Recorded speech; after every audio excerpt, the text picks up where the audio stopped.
Hey everyone, here's a summary of Heavenly Ever After. This is based on my own understanding and may skip some scenes. Spoiler alert, major spoilers ahead. Lee Hae-suk and Konak, John, have been married for a long time. They are both quite old, and Konak, John, is disabled, so he cannot move around the house. Meanwhile, Hae-suk does all the work with the help of young A, their adoptive daughter. Sok is a debt collector, and although her job requires being firm and intimidating, she still manages to be kind-hearted, while young A does the scaring. Nak Joan died first. Hae-suk grieved deeply. They loved each other and had been married for a long time. Then it was Hae-suk's turn to die, leaving young A alone. After Hae-suk died, she was approached by a grim reaper who guided her to board a train heading either to hell or heaven. The first stop was hell, where those meant to go there were forced off the train while those destined for heaven remained seated. When Hae-suk entered, many passengers were already on board, most looking nervous and some even praying. When the train stopped at hell, many passengers were forced off, but fortunately Hae-suk remained seated. This meant she would be going to heaven. When they arrived in heaven, the staff were waiting to welcome and guide them. Their belongings were checked because nothing is allowed to be brought into heaven. Suk proceeded to the staff for an interview. The staff asked her who she wanted to live with and how old she would be while living in heaven. She could choose anyone who was also in heaven, as long as that person agreed to live with her.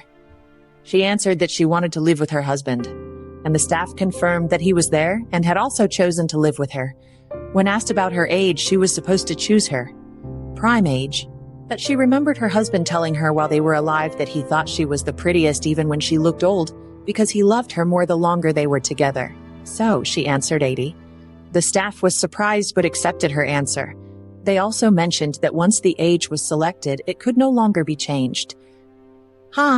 Sok was given a tool to help her speak if she had trouble catching her breath because of her age. She then walked toward the home she would share with her husband. She rang the doorbell, and to her surprise and horror, her husband appeared young. Now they looked like a grandmother and her son. Nak Yeon was surprised too. Nak Joan was happy because he was young again and could run around. Hae-suk, because of her age, couldn't keep up. They tried to plead with the staff in heaven to change their ages to match if making her younger was not allowed, then making Nak Joan older, but neither was possible, so they were stuck looking like that. Suk adjusted to her life in heaven, but their peaceful beginning was interrupted when a young, beautiful woman arrived. She hovered outside their house, and when she saw Nak Joan, she ran to him and hugged him. Suk was surprised and suddenly jealous, so she grabbed the woman by her hair to break the hug. The woman claimed she couldn't remember anything except the name Nak Joan. That was the only thing she recalled. Suk asked Nak Joan about the woman, and he admitted that he helped her. Nak Joan rides the train every day because he delivers mail as his work. While sitting, the woman sat across from him, and when she was about to be dragged toward hell, he helped her stay and avoid going to hell, which is how they interacted. Suk was still jealous because that meant the woman had really caught Nak Juan's eye. Since the woman had no memories and didn't know where to go, they decided to let her stay at the house for the meantime. Nak Juan eventually named the woman Samai. Suk didn't stop being jealous. There is a limit to bad behavior in heaven. Every time someone sins, a sticker falls down from a tracker shaped like a grape, which has 6 spots. After committing 6 sins, the person will be sent to hell. Because of Hae-suk's jealousy, she committed a lot of sins. When she already had 4 sins, the president required her to go to church and meet the pastor. She attended the sermons, but she always ended up falling asleep. She went to that church every day and kept falling asleep during the sermons, so the pastor prepared puzzles to entertain himself while Hae-suk slept. At first, they used to get annoyed at each other. Anjali, as Hae-suk kept coming and they got used to each other, they started to bond and cook meals together. The pastor enjoyed Hae-suk's cooking but didn't admit he looked forward to it.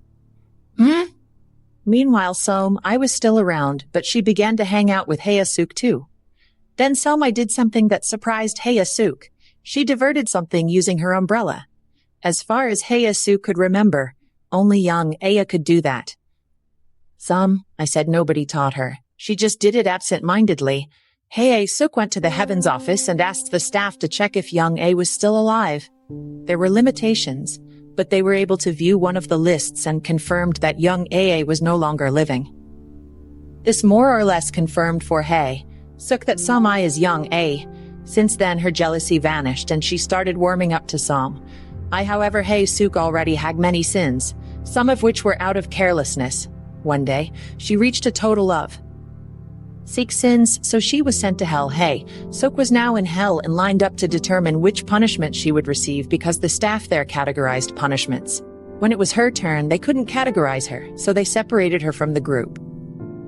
In that group, she surprisingly met young Hae Suk was shocked to find young A there and thought at the time that Som I and young Aa were one and the same. So she assumed young A had followed her through hell. While in hell, they waited for the decision. They had to go onto a weighing scale to determine if they could be sent back to heaven or continue to be punished in hell. Fortunately for Hae Suk and young A, they passed and were allowed to return to heaven. There was a glitch in the weighing scale which worked in their favor. In the meantime, Konak Joan was traveling through hell to rescue Hae Suk. He begged the president to allow him to do so. Fearlessly, he decided to go through the punishments to be with Hae Suk. When he tried jumping into lava, he ended up back in heaven. Mek Young A and Konak Joan are now back in heaven. When they returned, they discovered that Som I was also there, and they confirmed that young A and Som I are not the same person. Therefore, Som I's identity remains unknown. Som I tried to recover her memory by going with Nak John to his job. She would roam around to see familiar things that might trigger her memories. They did this every day without Hae Suk knowing. So far, some of Som I's memories have returned. She sees a man and a baby, but she can't make sense of that memory. Meanwhile, young Aya kept herself busy because she developed a crush on the president and started following him around heaven. The president tried to repel her, but young A was quite stubborn.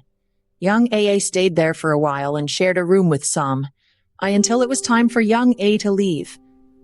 Young A met her real father in heaven. He is from hell and just visited heaven through a program. Young A was still traumatized and didn't want to talk to her father, even in heaven. Her father is an alcoholic who physically hurt her every time he got drunk. Suk took her in since young A's father owed loans to Hae Suk as a debt collector. Also, young A and Hae Suk were informed about the relationship they had in their past lives. In her previous life, young A died early and was actually Hae Suk's mother who died in a crash. In this life, she is Hae Suk's adopted child. Hae Suk's childhood was quite tragic. She was raised by a woman she thought was her mother, but that woman later ran away and left her. When Hae Suk was in heaven, she searched for that woman and was told the truth, that she was not her real daughter and that she purposely ran away because she was scared. She revealed that Hae Suk's real mother was her husband, mistress who didn't take care of her because she was too busy spending time with her husband. However, Hae Suk's real mother, young A, in the past actually did love her but pretended not to care so her man wouldn't lose interest in her. This revelation made Hae Suk cry. She hugged young A and said goodbye. Young A was going back to Earth because she wasn't dead, just in a coma.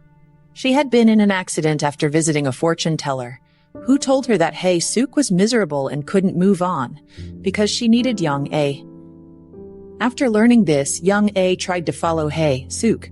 Young A returned to Earth and carried on with her life. Now it was just Som I, Nak John and Hae Suk left in heaven. Som I and Nak Joan had grown very close, and Hae Suk tried to hide her doubts, jealousy and sadness. She kept noticing signs that her husband and Som I had fallen in love. She wasn't angry or starting fights. She was disappointed, sad, and hopeful that she was wrong, that Som I and Nak Joan were not really in love. However, something was happening between Som I and Nak Joan. As Som I kept seeing flashes of her memory, she realized she was falling for Nak Joan. Based on her memories, she thought she and Nak Joan had fallen in love in real life.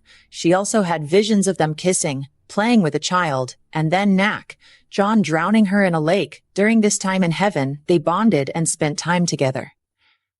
Som I was confused by her memories but certain she was in love with Nak Joan.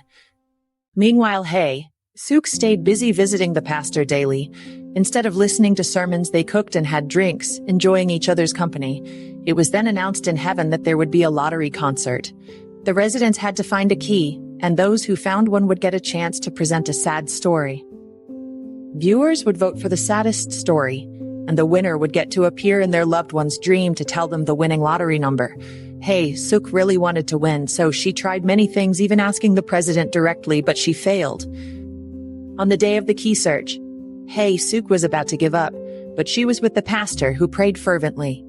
His prayer was answered. They found a key, and Hey Suk won one of the lottery slots. She practiced her story and was quite competitive, going last to present. After someone shared their story, she would ask a follow-up question that often caused them to lose votes. It seemed like Hey Suk had a good chance, but a woman also had a strong story. The woman said she didn't want to win. She just wanted to communicate how much she loved and appreciated her husband. The husband she referred to was the man who ran away from hell to heaven to find his wife, and he was so desperate that he ended up holding Hey Suk hostage. This happened at the church. Fortunately, John arrived with a woven blanket the woman had made and gave it to the man, who recognized it because his wife was always knitting. The man's story was that he was dying from a terminal illness and his wife was disabled, so no one would take care of her after he died. In despair, he decided to kill them both by driving into the water, which is why he was sent to hell. The crowd sympathized with their story, and they received the highest votes, putting pressure on Hey Suk. Finally, it was Hey Suk's turn. She told her story about childhood trauma and about her husband accident, but the crowd quickly grew bored and she was losing their attention, seeming unlikely to beat the high score. Then she thought of something she could lie. Once she did, the audience reacted better. Suk shared the story of the pastor, how he waited in front of the church for his mother who never came. She claimed to be that mother. The residents believed her, voted for her, and she won. This meant she could appear in Young A's dream to show her the lottery-winning numbers. Behind the scenes, the staff and the president were watching the show. The staff asked the president if they should void her victory because she lied, but the president said she was not lying. Lying is not allowed in heaven.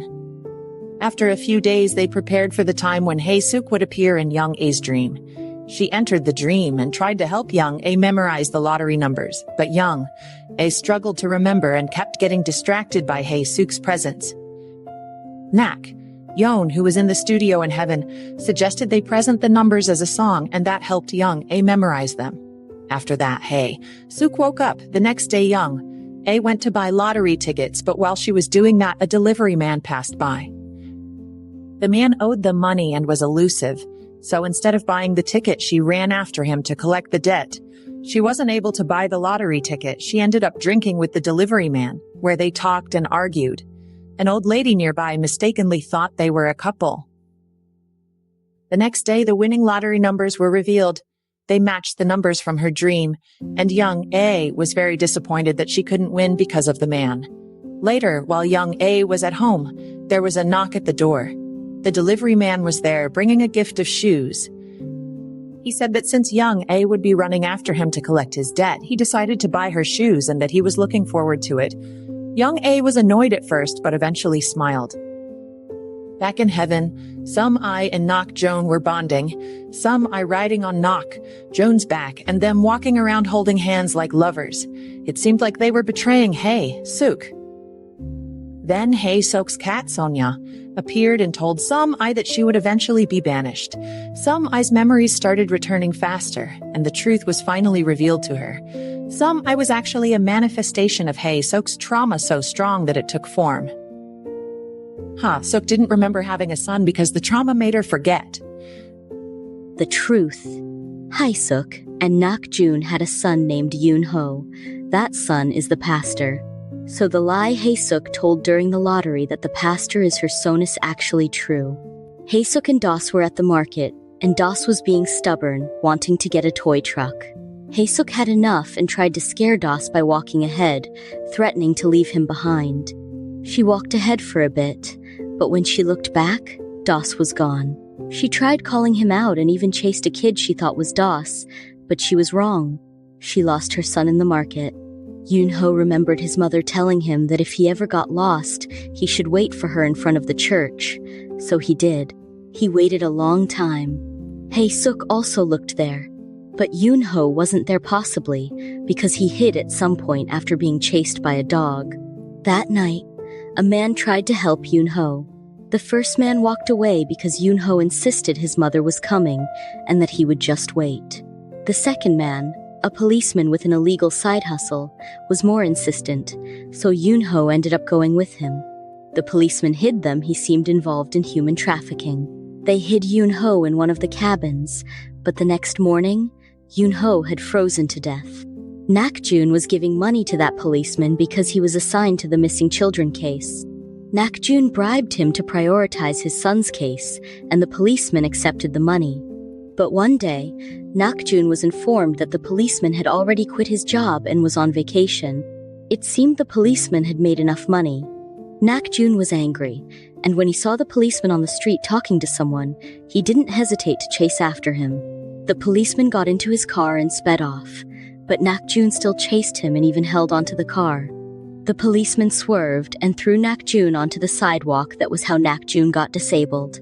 When Nak-jun was in the hospital, he woke up to find Hae-suk taking care of him, seeming okay. Nak-jun was worried about her because it seemed like Hae-suk had lost her mind. She was hallucinating about the loss of their son. She wasn't eating or sleeping, and at one point was cradling a blanket, thinking it was her child. She even tried to drown herself in the lake, but Nak-jun ran after her to save her. So-mai saw this in her memory. When a woman in the hospital mentioned their lost son, Hae-suk was surprised and said, "What is she talking about? We don't have a son." At that moment, Nak-jun realized that Hae-suk had buried her trauma deep inside, detaching from it and forgetting it. Nak-jun just let her be because he wanted his wife to be okay. Back in heaven, they reunited. So-mai was able to hug Yoon-ho and apologize to him. They talked and made peace. Eventually, So-mai vanished. Hae-suk and Nak-jun tried to make up for lost time with their son, but it wasn't much because the pastor had already chosen to be reincarnated. They said their goodbyes as the pastor stepped through the reincarnation gate. Eventually, Hae-suk and Nak-jun also decided to be reincarnated together. Hae-suk was glad and not afraid because she would be doing it with Nak-jun. After reincarnation, they would forget all about their past lives, but it was revealed to them that they had already been married 23 times. As they entered the gate and walked toward reincarnation, Nak-jun revealed something would not be going with Hae-suk. He would be staying behind. Hae-suk was surprised, and Nak-jun explained that he had already thought about it. He realized he had put Hae-suk through so much and wanted to give her this gift so she could try to be happier without him. Maybe without him her life would be lighter. Hae-suk was hesitant at first, but eventually respected Nak-jun's decision because, after all, they had lived 23 lives together already. On the last day of Hae-suk's life, as she lay on her deathbed, old and dying, she saw Nak-jun approaching her. It was time for her to die in that life. Thanks for watching. If you liked this summary, please subscribe and check out my other videos. See you next time.